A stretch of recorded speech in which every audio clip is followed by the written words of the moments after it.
Olá, meus queridíssimos amigos aqui do canal do MBL, tudo bom? Renan que vos fala nas análises renais. Eu que estou aqui intercalando minhas participações com o talentosíssimo Thiago Pavinato, vulgo Fred Mercury cover aqui do MBL, né? Ele que é muito mais talentoso do que eu, e eu estou vendo as pessoas nos comentários dizendo: coloca só o Pavinato, tira esse Renan, e é verdade, isso é uma coisa que eu passava até na época da faculdade. Ele sempre foi um cara mais talentoso, era um aluno melhor na faculdade, falava melhor, debatia melhor, a gente estudou junto, é da mesma turma, né? Mas temos grandes aventuras lá desde a época da faculdade. Thiago Pavinato, que está assim, vai ter um quadro aqui, e peço pra vocês, por favor, quero que vocês venham a sugerir um quadro pra ele. Eu tenho minhas análises renais, tem renal, Renan com problemas renais. O que seria Pavinato, ou Pavimentando Verdades com Pavinato? Eu não sei. Inventem um nome aqui, o melhor nome a gente vai colocar como quadro dele. Vamos lá, eu vou falar aqui do drama dos liberais no Brasil, tá? Porque a gente tá vendo aqui um problema político envolvendo o governo Jair Messias Bolsonaro. Não só um problema político, como a construção de uma espécie de um isolamento político por parte dele, dos filhos e do olavismo. Agora essa ideia esdrúxula de criar uma espécie de uma militância bolsonarista que não defende essa, mas defende exclusivamente a figura do presidente, né? Acordão com o Supremo, acordão com o Centrão, filho na embaixada. Ou seja, a imagem da direita como um todo sendo vinculada a coisas que não são exatamente muito liberais, em especial do ponto de vista político. E aí, resta a nós, que somos liberais, fazer uma reflexão sobre qual é o nosso papel nessa história toda.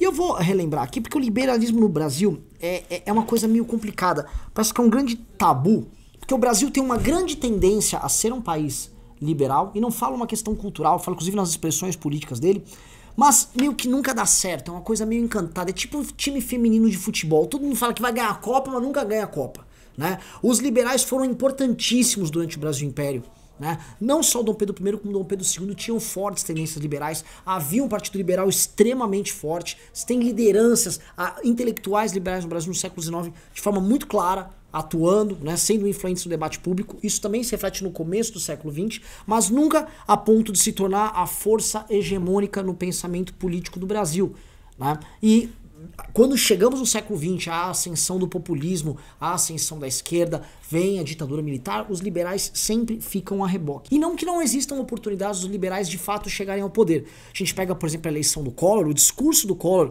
que era um discurso modernizante, um discurso de falar de enfrentamento a marajás, a estruturas arcaicas do Estado, a falar de privatização, abertura de mercado. O Collor falava à época que os nossos carros eram carroça, vocês vão lembrar, né? É um discurso fortemente liberalizante. Aí veio ele, bota aquela zélia e faz um governo de merda, né? Aí veio o governo Fernando Henrique, plano real, ideias liberalizantes também, de certas medidas, um liberalismo político, houve uma calmaria institucional durante o governo Fernando Henrique, não à toa ganhou em primeiro turno por 2 vezes, né? E ainda que ele seja um social-democrata, de forma reconhecida um social-democrata, foi um governo que tinha lá incubado ideias liberais no seio dele, né? Vamos lá, entra o lulismo, por conta muito da crise econômica que o Brasil e o mundo passou ali no final do século XX, né? Nos anos 90, o governo Lula entra com aquele discurso estatizante, ainda que mantendo o Meirelles, ou seja, mantendo certas prerrogativas liberais no Banco Central, o Palocci no Ministério da Fazenda, e aí depois eles vão, obviamente, vão colocar o pé na jaca, né? Na eleição de 2014 a gente percebe que não fosse todas as falcatruas, a Caixa 2, o Petrolão, né? Provavelmente a Dilma Rousseff não venceria o Aécio Neves como ela venceu naquelas eleições. São umas eleições...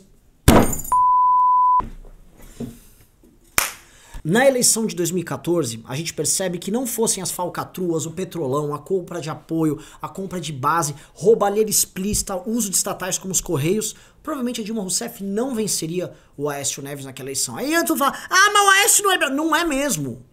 Não é. O Aécio é um partido social-democrata, um estatista, tá? Mas não obstante, ele estava lá com Armínio Fraga, tinha um plano para conduzir a economia ali, a partir de 2015, caso eleito presidente, de uma forma mais liberal, né? E aí, enfim, se não fosse essa putaria, essa roubalheira toda, ele teria sido o presidente da República. Mesma coisa agora nas eleições de 2018, quando o Jair Bolsonaro vence, mas sua candidatura ganha robustez e respeitabilidade quando Paulo Guedes, um liberal, se coloca ali como candidato a ministro da Fazenda. Ele foi eleito junto, endossando o Bolsonaro. O que eu quero chegar é, Os liberais são incapazes na história, especialmente na história dos últimos 50 anos do Brasil, de construir uma alternativa política decente e própria e ficam sempre a reboque de outros projetos. Ora um projeto conservador, como é o projeto do Bolsonaro, ora um projeto social-democrata, como é o projeto do PSDB. Né? Então os liberais ficam sempre a reboque e o que a gente sempre enxerga é não dando certo seu respectivo projeto, que em geral é no campo econômico, não no campo político, né? E as ideias do liberalismo econômico vão pro saco junto. Né? Ah, tá o presidente lá corrupto e ficou lá privatizando, aí vamos falar pra privataria tucana, as privatizações mal feitas que o Fernando Henrique fez naquela época também ajudaram a manchar a ideia de liberalismo. Mesmo durante a ditadura militar, você pega ali, houve pequenos espasmos de liberalismo, mas logo totalmente ofuscados por um projeto estatista de Brasil. Fato é que nós liberais precisamos urgentemente de ter um projeto de Brasil e um projeto de Brasil que não fique preso só na questão econômica. Porque o que a gente está vendo, e aqui vai uma crítica ao meu queridíssimo amigo Kim, né, que é deputado federal, na minha opinião, o melhor deputado federal que está lá na Câmara dos Deputados e que faz um brilhante trabalho junto com o pessoal do Partido Novo. Mas o Kim, quando dá entrevista, ele fala, ah não, pô, o mais importante no mandato aqui é a reforma da Previdência. E não deve ser só a reforma da Previdência, Kim. Você não deve falar isso, porque nós liberais temos que defender coisas maiores do que isso, sair do campo econômico. O liberalismo é uma forma de pensar não só questões econômicas, mas essencialmente políticas, né? Um modelo, isso o Kim todo sabe, tá? Que inclusive me dá aulas disso se ele quiser, manja mais do que eu. O menino é doido, mas o que eu quero dizer é o seguinte, o liberalismo, a forma de organizar o Estado hoje no mundo, né, são as democracias liberais, são as formas consagradas que garantiram não só tripartição do poder, judiciário independente, as pessoas terem direito ao devido processo legal, as pessoas terem o direito de votar, de decidir quem vai ser seu governante, de trocar de governante, mas de terem direitos essenciais e fundamentais sendo defendidos, são ideias liberais. E o que a gente vê, por vezes, são projetos iliberais no campo político, sendo justificados por uma, vamos dizer, agenda liberal no campo econômico, que é o que está acontecendo agora com o bolsonarismo. No momento que o governo Bolsonaro passa a sistematicamente atacar instituições do próprio Estado, da própria organização de fiscalização do Estado, como é o caso do COAF, como é o caso da Receita Federal, como é o caso do Banco Central, para deixar aquilo ajustado às vontades dele, que se sentiu afrontado por causa do filho. E, obviamente, para não permitir que isso ataque outros setores que provavelmente ele fez o acordão, como, por exemplo, o Supremo, a gente vê um ataque, sim, à ideia de democracia liberal. A gente vê o executivo tentando, vamos dizer, aumentar sua influência e passar por cima de outros poderes ou passar por cima, de alguma maneira, de suas atribuições, né? Tudo me é lícito, mas nem tudo me convém. O Bolsonaro gosta de falar, eu posso estar lá, eu posso trocar o cara, mas será que é conveniente? Será que é democrático ele fazer isso? Será que até o PT, que não fez isso, não entende esse tipo de diferenciação? Será que até que momento nós, liberais, vamos ficar sempre carentes de um projeto? Aí todo mundo vai falar, pô, mas tem o Novo. Também acho, o Novo é um puta projeto. O Novo é um puta negócio bacana. Mas mesmo assim, nós estamos muito mais presos novamente nessa agenda econômica e sem olhar em, levar a nossa agenda para o maior número possível de pessoas e mais, tornar essa agenda compreensível para os brasileiros mais pobres, que esse sim tem que entender o papel fundamental do liberalismo. E 2, sair, como eu disse, dessa esfera economicista, né? Eu tive agora, sexta-feira no Ceará, eu encontrei o Rodrigo Saraiva Marinho, que é um dos grandes nomes do liberalismo brasileiro, é um dos caras que mais divulga as ideias liberais em todo o território nacional, em especial no Nordeste, né? Tive lá com ele, participei com ele com o Eduardo Beltrão num debate lá no Dragão do Mar, que é um grupo de estudos antiquíssimo, está fazendo 10 anos, e foi muito bom ver o trabalho que liberais fazem de formiguinha na construção das ideias, na defesa de ideias e não pessoas, né? Em tempos de cadastro de militantes, é sempre bom lembrar isso, e entender, porra, cara, o que a gente pode fazer para unificar esses esforços, para que liberais possam novamente ter esse projeto que é mais racional, menos personalista, que faça com que ele chegue no coração de fato das pessoas. Esse é um grande desafio. A gente está vendo pequenas coisas andando. A lei da liberdade econômica, que agora é MP e tal, agora finalmente passou na Câmara dos Deputados, no Senado, ela está agora sendo levada para os municípios. O MBL vai começar uma campanha grande nisso. Para quê? Porque é um tipo de projeto de lei que não afeta questões macroeconômicas. Ela é uma questão microeconômica. Ela vai afetar a dona da lojinha, a dona da venda. Isso já é uma forma bacana da gente tornar, vamos dizer, a agenda de menos Estado, né? A ideia de autonomia do indivíduo, autonomia do cidadão, mais presente na vida das pessoas. Mas tem uma outra que a gente vai entrar, em especial no ano que vem, que é muito importante, que é a ideia de regularização fundiária, que é permitir que pessoas que moram na sua mesma residência há 10, 20 anos que por vezes participaram de uma invasão ou compraram um lote num terreno invadido, num terreno abandonado, possam ser donos dessa propriedade, que a partir do momento que elas já moram lá, já a cidade faz parte, esse bairro já faz parte daquela cidade, e se elas forem donas de um título de propriedade, né, puderem passar aquilo para seus filhos, puderem, por exemplo, hipotecar para pegar um empréstimo, para abrir um negócio, para poder vender, para poder utilizar de garantia no empréstimo,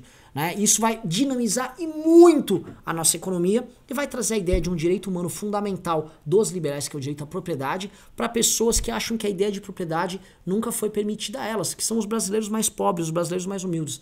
Então fica esse desafio. Qual é o nosso papel de liberais? Né? Os liberais estão criticando muito as decisões iliberais do governo Bolsonaro e tem que fazer isso para traçar uma linha. Ei, eu não sou igual a você nisso. Nem conservadores são assim. Existe um projeto político e reacionário muito ruim ali no governo Bolsonaro. Mas nós, liberais, temos que propor algo para o Brasil. Então fica esse desafio, né? Eu conversei com o Hélio Beltrão, o próprio Rodrigo Sarva Marinho, mente inteligentíssimo, os núcleos do MBL, institutos, grupos de pesquisa. Nós temos que levar à frente essa luta, nós temos que levar à frente essa transformação do liberalismo em alternativa, senão vamos ver o que está acontecendo agora. O liberalismo a reboque de outros projetos se vindo de justificativa econômica para projetos políticos ruins. E depois, quando o projeto político ruim dá errado, a gente já sabe o que aconteceu. As nossas ideias vão pro saco e quem vem à esquerda pra... Ó, até apitou aqui, falei esquerda, o negócio já apitou. Aí vem a esquerda pra ferrar com a vida de todo mundo. Então é isso aí, galera. Um abraço pra todo mundo. Fala pessoal, tudo bem? Eu sou Kim Kataguiri, coordenador do Movimento Brasil Livre. Eu sou o Arthur do canal Mamãe Falei. Meu nome é Fernando Holliday e eu fui uma das pessoas que ajudou a organizar as grandes manifestações pelo impeachment da então presidente Dilma Rousseff. E já está disponível o filme Não Vai Ter Golpe, o nascimento de um Brasil livre, um filme de suspense, de ação, de aventura e de história, a história do impeachment e da fundação do Movimento Brasil Livre. Você sabe a importância histórica desse movimento pro impeachment? Eu tenho certeza que tem alguma coisa que não te contaram. Grandes manifestações, debates, acampamentos, marcha, tudo isso em Não Vai Ter Golpe, o nascimento de um Brasil livre, disponível aqui no YouTube. Pega a pipoca aí, chama a família e vamos assistir agora no YouTube.